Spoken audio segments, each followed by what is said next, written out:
Hi, I'm Martin Mulcair, and today I have the pleasure of chatting with Dorothy Cheng. Hi, Dorothy. Hi, Martin. It's a pleasure to be here. So, we're really keen to hear about your non-business activity, Dorothy, but let's start with your day job. What do you do? I am a life actuary. I work in the life insurance industry for about 10 years. I do like what I do. I think actuarial work gives a bit good balance between the technical work as well as the commercial side of the work. So I do enjoy and love what I do. Excellent. So, consulting, plenty of different clients to deal with. That's right. Yeah. Never 2 days are the same. And so your non-actuarial role, again, lots of people to deal with. Tell us about the Mother Support Group. Sure. So it all started in my pregnancy. Originally, I just wanted to be online and searching for a group of moms to be with similar due dates, similar cultural backgrounds, so I can talk to and get my support through my own journey. Um, I didn't find one. So I thought like, oh, I connected with three other moms. We just started one. We just created one for ourselves. And I think we become quite bonded, the three of us. And soon enough, like other people wants to join, and other groups wants to join. And before I know it, it hits the maximum size of 500 people. So it's been quite a rapid growth. Wow, 500 people. You must be very proud of that. Yes, I am proud, and also I'm grateful that so many people are getting together and going through a special life stage together. Sure. So what do you do? What does a mother support group do? Yes, so let me lay it out for you. So we do have daily chats. As Star, we're trying to navigate through, the all these necessary or not necessary baby goods and products. We talk about, how you deliver the baby, etc., etc. And so we do still have daily chats, but we also organize some weekly exchange of secondhand goods.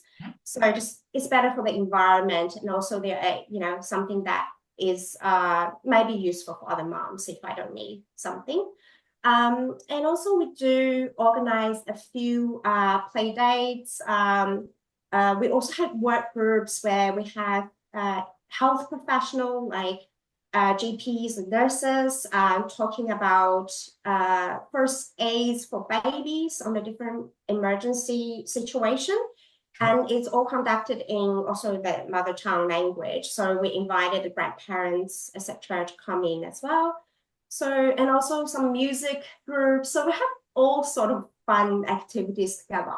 Wow. So it's a real mix of activities, some which are really about practical things, some about support, and some of them just social. So yeah, great mix. So why is this important? I mean, if you've got 500 members, it must be appealing for many reasons. Why do you think it matters? I think one definitely there is a big demand in the community, especially for the the first time moms. Sure. I think everyone at the start we're all a bit anxious. We're not sure where we're going to go through. It is a big deal, and I think that people don't want to do it alone. So I guess there is a line purpose, and also it's in terms of the support that we need.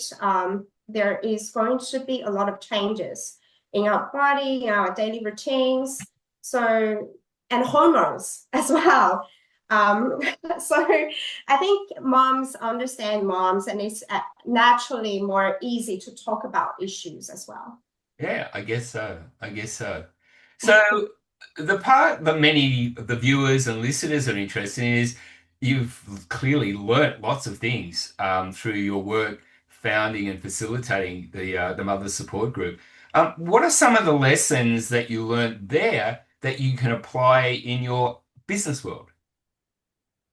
Yeah, that is a really interesting question. So I think the first and foremost probably being more empathetic. also understand the people's commitments after having kids, and still be a full-time worker. So I think that empathy, in my experience, it really kind of helped to build trust with people, whether that's in the mother's group or in a work environment.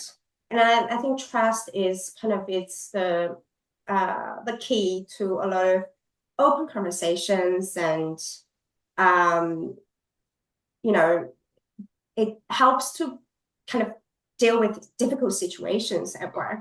Um, and moms are also kind of more. I think they sometimes I get better at reading some of the emotional cues, especially anxiety. Like when moms are anxious about Of the course. baby's weight is not at the 50th percentile, etc., etc. So there's always that next layer of information. When I was dealing with moms, I think that I do deal with a lot of people that were probably anxious about their baby's weight or, why, there are some conditions that have been happening to the baby and compared to other moms. So I think there's a lot of, you read behind what's being said and what's the emotions Mm, and values that drives those sure. conversations.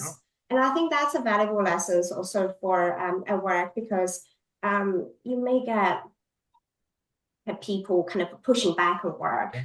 Yeah. And just trying to understand those probably will be helpful to resolving it more efficiently than just take the words more literally. Sure. Um, Okay. yeah. So, Dorothy, I kind of get that empathy is certainly very important in your mother's group. I understand that how that may well be utilized, applied in a business setting. Perhaps a sensitive question. Do you find that empathy more important when you're dealing with your work colleagues or with your clients? Um, I think it is probably, I would say clients, because normally like the work colleagues, you already have a form of trust and you kind of know, and you Yeah. have a way of like, interacting with each other as well already. But with client, when you first met someone, you sort of like having that starting the journey to get to know them, um, and you just basically don't have any information Sure. about that person, right? And so being empathetic, knowing what's what this person cares about or what been going on in other life, other side of the Yeah. lives, really helps to, Sure. you know, form your own uh, way to how to deal with it. Sure. Okay, thank you. So, first lesson, empathy. What's your second? Yes. So, okay. Well, it's a 500 people moms group, so I can't do everything myself. Uh, so I think one important lessons I learned is enabling others, Yep. because there are very talented moms in my group. They are like professional event planners. Yeah. Some people really good at musics, Yeah.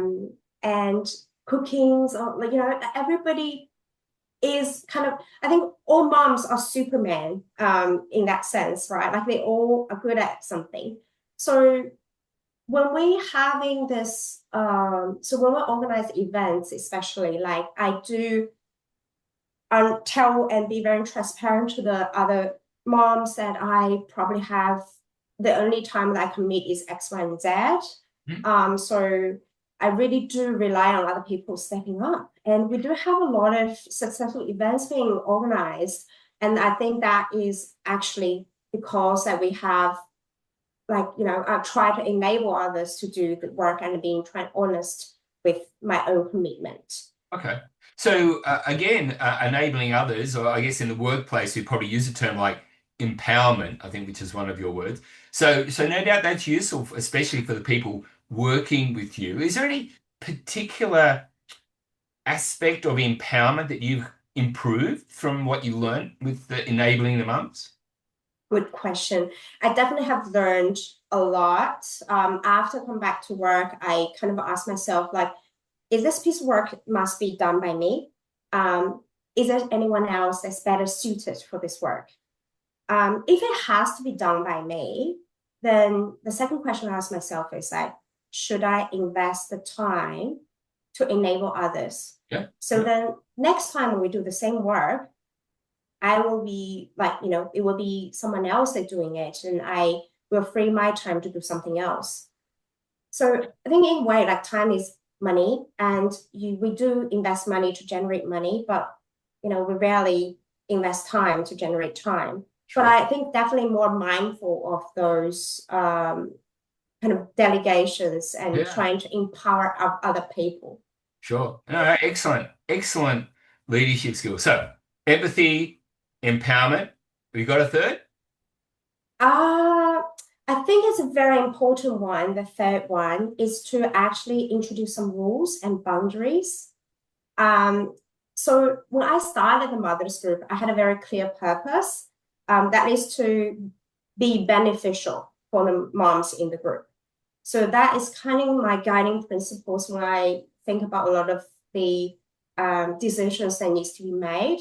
For example, there were people trying to sell rules to moms, and moms are very vulnerable um, group of people. So I did decline some misaligned partnerships because I didn't feel like it was truly beneficial Yeah, for the nice. moms. So I think that having that boundary and governance overall is really helpful. And also I set up some rules like no, let's not um, let's put all our secondhand exchange advertisement to Friday only. So at least that for the rest of the 4 days that we can have a normal conversation Yeah. without distraction. And also we kind of trust, we need to have like respectful behavior, etc., etc. So I think those rules kind of forms a culture which is safe for moms Sure. to participate. Okay, so boundaries, rules. Again, I can hear how that might work in a business setting. But I think one of the things interesting, rules might make sense to you, but not necessarily to other people. Is there anything you've learnt about how to position or sell or influence people about the importance of the boundaries or rules that you want to introduce? Yes, I think the first thing is let people know what's your preference. I think that's probably the first steps. I think that to be able to have that open relationship, that needs to be a safe environment. And I think every individual, it's not only the leaders that sets those culture tones. I Yeah. think everyone kind of play an important role.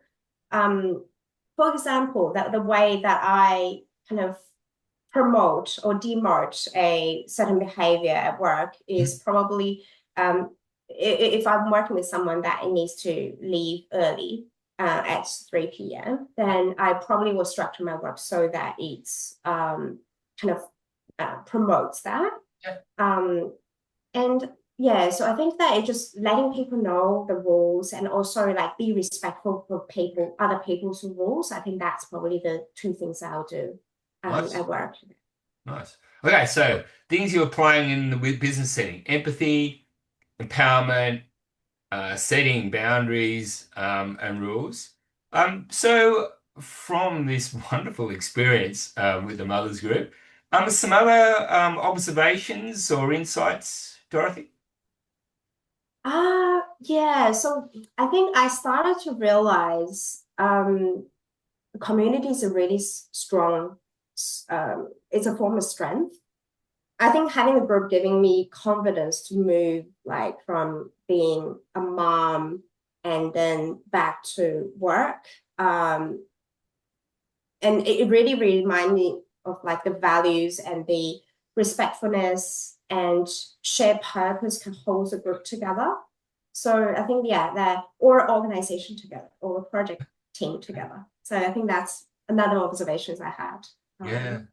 Yeah, in it's this it's experience. interesting that you've touched on the term values a couple of times today. So, you're setting up a mother's group, you've kind of got an ability to I won't say impose, but influence the values of the group. How does it go in a workplace where you may not actually kind of control the values yourself?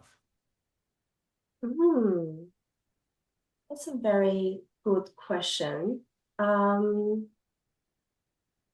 so I think that I believe that people needs to be true to themselves um, and whether whether explicitly you know and understand your own values or not, I feel like you have the gut feel of whether this workplace fits or don't fit. Yeah. So I think you just don't lie to yourself and be honest. Okay. And then that I think that's the only way that you will feel comfortable in your workplace and other people will have you comfortably working in the same team as well. Nice. Okay, that seems like very valuable advice.